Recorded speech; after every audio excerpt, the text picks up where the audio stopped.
January 30th, 1945, Luzon, Philippines.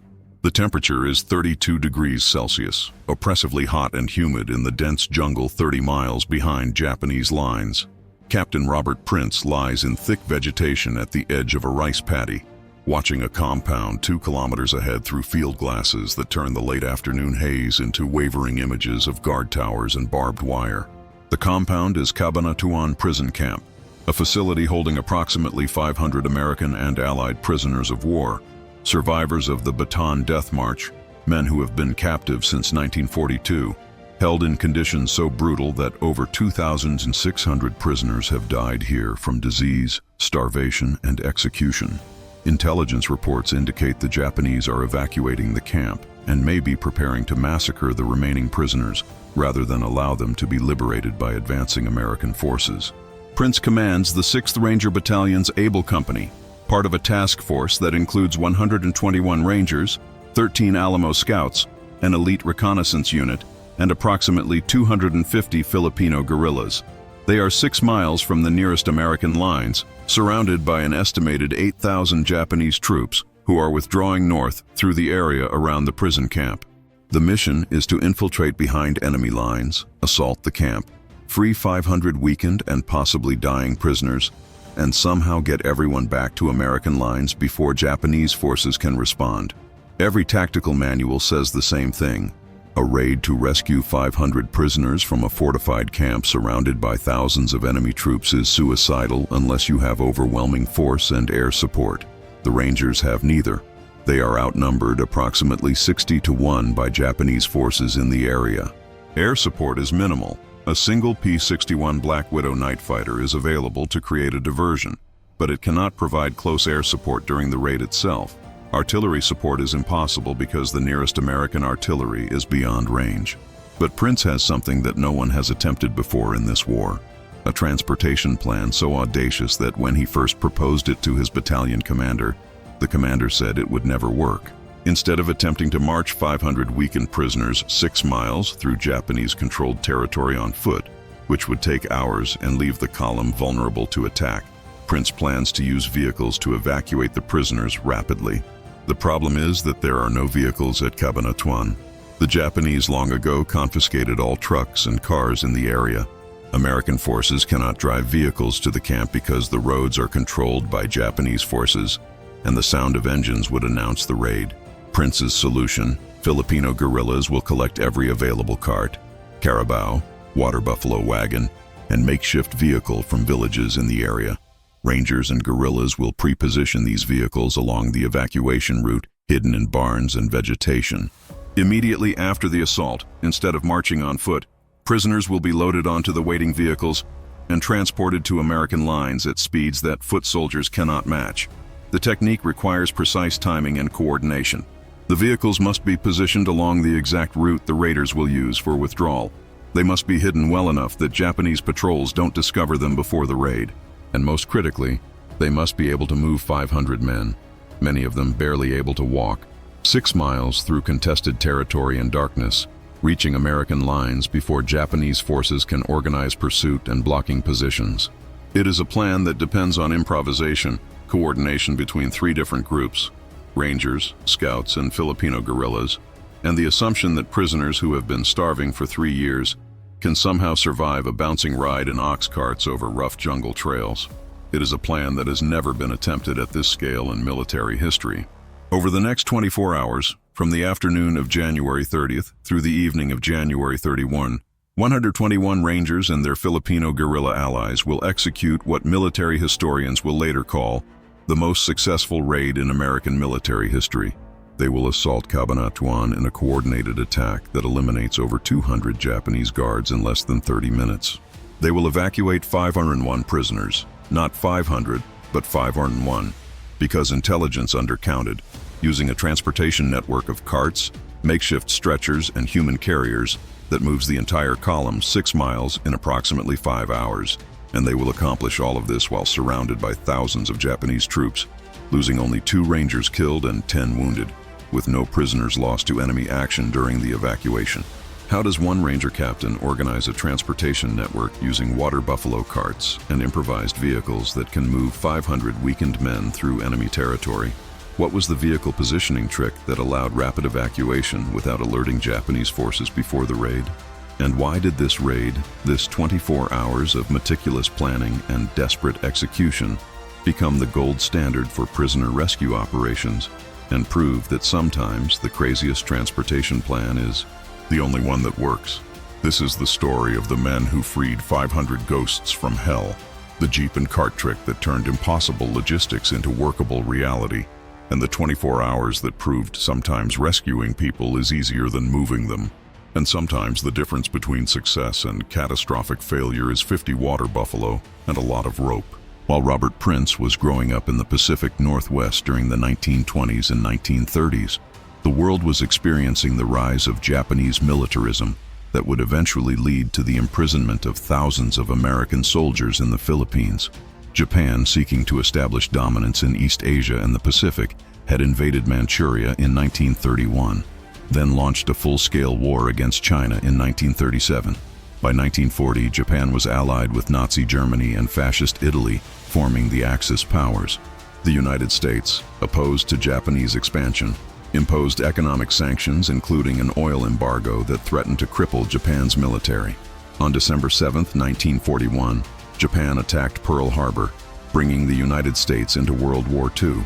Simultaneously, Japanese forces attacked American and Allied positions throughout the Pacific, including the Philippines, where approximately 140,000 American and Filipino troops were stationed under the command of General Douglas MacArthur. The defense of the Philippines in early 1942 was doomed from the start. Japanese forces quickly achieved air and naval superiority, cutting off American forces from reinforcement or resupply. American and Filipino troops withdrew to the Bataan Peninsula and the island fortress of Corregidor, where they conducted a desperate defense for 4 months. By April 1942, starvation and disease had weakened the defending forces to the point where further resistance was impossible. Approximately 75,000 American and Filipino troops surrendered to Japanese forces on Bataan, the largest surrender of American forces in history. What followed was one of the worst atrocities of World War II, the Bataan Death March. Japanese forces marched the prisoners approximately 65 miles to prison camps in brutal conditions. Prisoners who could not keep pace were executed. Those who tried to help fallen comrades were bayoneted. Men died from exhaustion, dehydration, disease, and murder. Approximately 10,000 men died during the march or in the days immediately following arrival at the camps. The survivors were distributed to several prison camps, including Cabanatuan, which became the largest POW facility in the Philippines. The conditions were deliberately harsh. Food rations were starvation level, approximately 1,000 calories per day for men doing hard labor. Medical care was essentially non-existent. Dysentery, malaria, beriberi, and other diseases were endemic. Beatings and executions were common.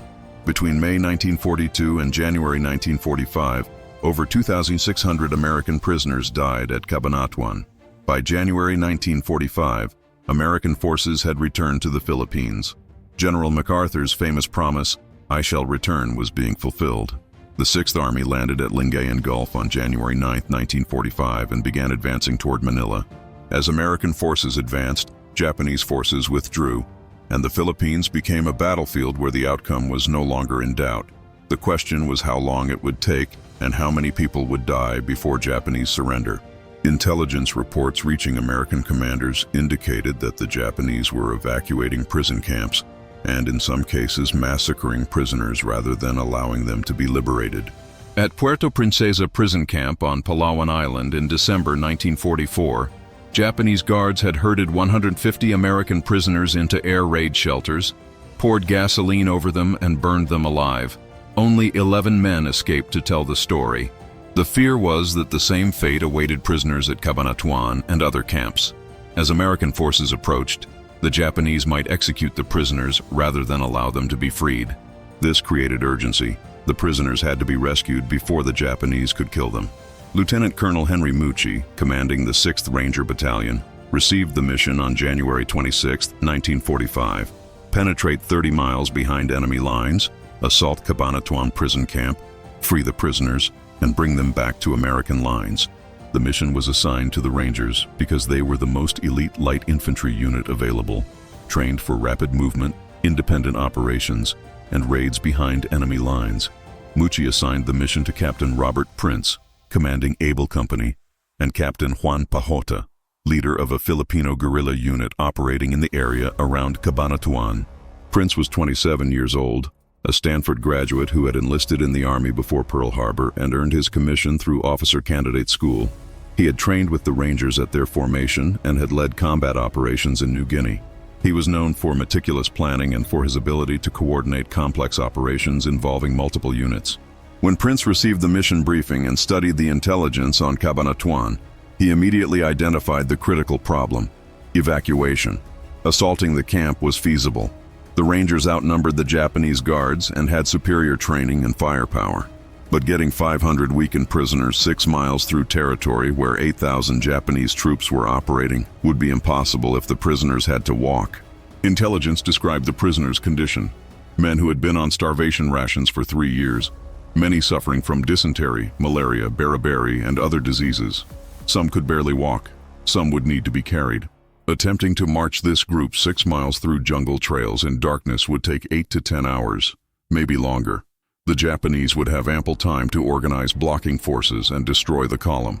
Prince discussed the problem with Captain Pajota and other Filipino guerrilla leaders. The Filipinos had an advantage the Americans did not. They knew the local area, they knew the local population, and they had networks throughout the region that could be activated quickly. Pajota proposed the solution. We will gather carts and carabao from every village within 10 miles. We will position them along your evacuation route, hidden in barns and vegetation. After you free the prisoners, we load them on the carts and move them quickly to your lines. The carts can cover 6 miles in 2 or 3 hours, even in darkness, even over rough trails. Prince immediately saw the value, but the logistics were daunting. How many carts would be needed? Where exactly would they be positioned? How would the transition from raid to evacuation be managed? How would the column be organized and protected during movement? The planning for the raid began with detailed reconnaissance. The Alamo Scouts, an elite reconnaissance unit consisting of volunteers who had completed specialized training in infiltration, observation, and intelligence gathering, were tasked with conducting close reconnaissance of Cabanatuan. Over 4 days, from January 26-29, the scouts infiltrated to within 300 yards of the camp, observed guard patterns, counted Japanese forces, identified weak points in the defenses, and mapped the terrain. Their report provided the intelligence Prince needed: approximately 200-250 Japanese guards at the camp, with guard towers at each corner, machine gun positions covering the approaches, and guards rotating on 2-hour shifts. The camp itself was divided into sections with separate compounds for officers and enlisted prisoners. The perimeter was marked by barbed wire but not by a substantial wall. Nearby, within 2 miles, were Japanese tank formations and infantry units totaling approximately 8,000 troops. The raid had to be executed with such speed and surprise that nearby Japanese forces would not have time to respond before the raiders and prisoners were gone. This meant the assault had to neutralize all guards within minutes. Prisoners had to be organized and moving immediately, and the evacuation had to proceed at maximum speed. Prince developed his plan. Phase 1, infiltration, January 29-30. Rangers and scouts would move on foot from American lines to Cabanatuan, traveling by night and concealing themselves during the day to avoid Japanese patrols. Filipino guerrillas would screen the route, preventing Japanese forces from detecting the Rangers. Phase 2, preparation, January 30. While Rangers established assault positions around the camp during daylight, Filipino guerrillas would collect every available cart, wagon, and carabao from surrounding villages and position them along the evacuation route at intervals of approximately 500 meters. Each vehicle would be hidden and guarded until needed. Phase 3, assault, January 30th, 1930 hours. Rangers would assault the camp from multiple directions simultaneously, eliminating guards and securing the prisoners. Duration, approximately 30 minutes. Phase 4, evacuation, January 30th, 1930, 2400 hours. Prisoners would be organized into groups, moved to the road where carts were hidden, loaded onto vehicles, and transported toward American lines. Rangers and guerrillas would provide security during movement. Phase 5, extraction, January 31st, 0600 hours. The entire column would cross into American lines, where medical personnel and transport would be waiting. The vehicle collection operation was a massive undertaking coordinated by Filipino guerrilla leaders. Beginning on January 29th, guerrillas went to every village within 10 miles of Cabanatuan and requisitioned every cart, every carabao, every wagon that could carry people. They promised to return the vehicles and compensate the owners. Most Filipinos, understanding that this was to rescue American prisoners, gave their carts willingly. By the evening of January 30th, Filipino guerrillas had assembled approximately 50 carts of various types. Traditional Filipino carretelas, two-wheeled carts pulled by horses or carabao, improvised wagons, and even a few actual trucks that had been hidden from the Japanese for 3 years. The carts were positioned along the 6-mile route from Cabanatuan to American lines, hidden in barns, under vegetation, in any location where Japanese patrols would not see them. Each cart location was marked and mapped. Prince assigned specific rangers to guide prisoners to each cart location and to coordinate loading. The plan was that prisoners would walk, or be carried, from the prison camp to the nearest cart location, approximately 500 meters, then ride in carts to the next exchange point where fresh carts and carabao would be waiting. This relay system meant that no single cart had to make the entire 6-mile journey, and carabao, which moved slowly but steadily, could be rotated to prevent exhaustion. On the afternoon of January 30th, the Rangers reached their assault positions around Cabanatuan. They had traveled approximately 25 miles over 2 days, moving at night, hiding during the day, avoiding Japanese patrols. Now they lay in vegetation around the prison camp, waiting for darkness and the signal to assault. At 19:30 hours, 7:30 p.m., as planned, the P-61 Black Widow night fighter that had been assigned to support the raid began making low passes over a Japanese tank park approximately 1 mile north of the prison.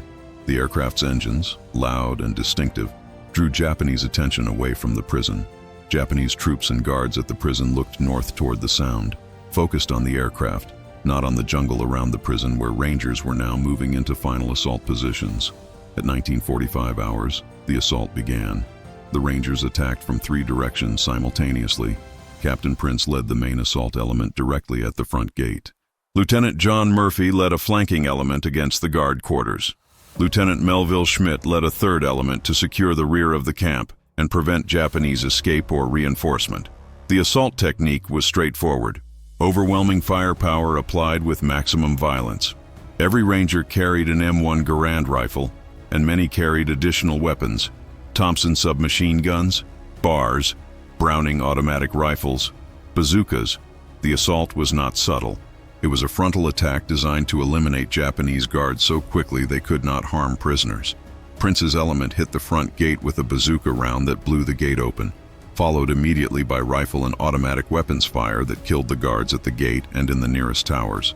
Murphy's element attacked the guard quarters with grenades and automatic weapons, killing guards before they could organize a defense. Schmidt's element eliminated guards at the rear perimeter and established blocking positions to prevent Japanese reinforcements from entering. The firefight lasted approximately 25 minutes. Over 200 Japanese guards were killed.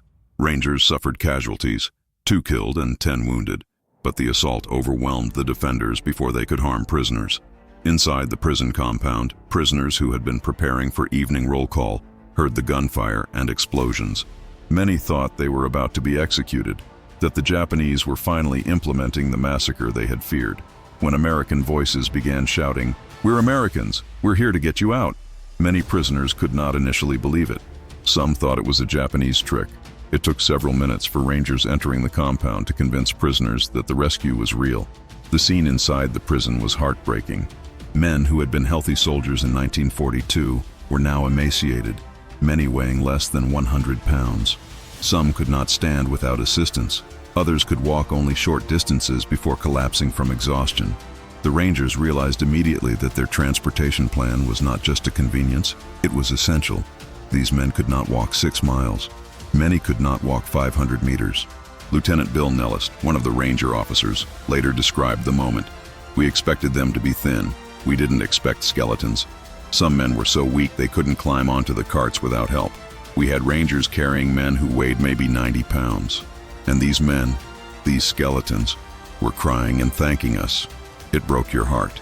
The evacuation began at approximately 20:15 hours, 45 minutes after the assault started. Rangers organized the prisoners into groups of approximately 20 men each, assigning rangers to each group to guide them to the first cart location. The most severely weakened prisoners were prioritized. Those who could not walk were carried on improvised stretchers, doors taken from buildings, poles with blankets, to the carts. The first cart location was approximately 500 meters from the prison, hidden in a barn along the evacuation route. When the first group of prisoners reached it, Filipino guerrillas brought out 4 carts with carabao. Rangers helped lift prisoners onto the carts, as many as could fit, approximately 6 to 8 men per cart depending on size. Then the carts began moving south toward the next exchange point. The transportation system worked through a relay method. At each exchange point, positioned approximately every kilometer along the route, fresh carts and carabao were waiting. Prisoners would transfer from exhausted animals to fresh ones, allowing continuous movement without stops for rest. The exchange points were guarded by Filipino guerrillas who ensured security and coordinated the transfers. The system was not efficient by military standards. It was chaotic, improvised, adapted on the fly to actual conditions. Some prisoners were on carts. Some were being carried on stretchers by Rangers and Filipinos. Some who were stronger walked alongside the carts. The column stretched over a kilometer, moving through darkness on rough jungle trails, lit only by moonlight and the occasional flashlight. But it moved, at a pace of approximately 1 mile per hour, faster than walking for weakened men, slower than vehicles on roads. The column advanced toward American lines. Japanese response was delayed and confused. The nearby Japanese forces heard the firefight at Cabanatuan, but initially did not understand what was happening. They thought it might be a guerrilla raid, or an accident, or a local conflict. By the time Japanese commanders organized a response and sent forces toward Cabanatuan, the Rangers and prisoners were already 3 miles away, moving through darkness that made pursuit difficult. Filipino guerrillas, positioned along the flanks of the evacuation route, engaged Japanese pursuit forces when they attempted to follow. At one location, Captain Pajada's guerrilla force of approximately 200 men fought a delaying action against a Japanese force of over 1,000, holding them for several hours while the prisoner column passed. The guerrillas suffered casualties but prevented the Japanese from intercepting the evacuation. By 0100 hours on January 31st, the lead elements of the column had covered 4 miles. By 0400 hours, they had covered 5 miles. By 0600 hours, sunrise, the entire column had crossed into American lines. American medical personnel and transport vehicles were waiting. The prisoners were transferred from carts to trucks and ambulances for transport to field hospitals. The Rangers, exhausted after 48 hours of continuous operations, collapsed and slept where they stood. The final count, 511 prisoners rescued, more than intelligence had estimated, 2 Rangers killed, 10 Rangers wounded, approximately 20 Filipino guerrillas killed or wounded, over 200 Japanese guards killed, with additional casualties among Japanese pursuit forces. General MacArthur, informed of the raid's success, issued a statement. "No incident of the campaign in the Pacific has given me such satisfaction as the release of the POWs at Cabanatuan. The mission was brilliantly successful." What was the real secret to the raid's success? How did the Rangers manage to evacuate 511 weakened men through enemy territory without losing a single prisoner? The answer lies in understanding that the improvised transportation network, while unconventional and chaotic, solved a problem that conventional military logistics could not solve. Post-raid analysis identified several factors that made the evacuation successful. Pre-positioning. The decision to pre-position vehicles along the route, rather than trying to bring them to the prison or having prisoners walk the entire distance, was critical. This reduced the time prisoners spent exposed in the open and prevented the column from becoming immobilized. Relay system. Using fresh animals at exchange points prevented exhaustion and maintained steady movement. Carabao move slowly but can maintain their pace for hours. By rotating animals, the column maintained approximately 1 mile per hour movement throughout the night. Local knowledge. Filipino guerrillas knew the terrain, knew where carts could be hidden, knew which trails were passable for carts and which were too rough. This local knowledge was impossible for Americans to acquire on their own. Security coordination. Filipino guerrillas providing security along the route and fighting delaying actions against Japanese pursuit gave the column the time it needed to reach safety. Without this security, Japanese forces would have intercepted and destroyed the column. Flexibility. The plan was flexible enough to adapt to actual conditions.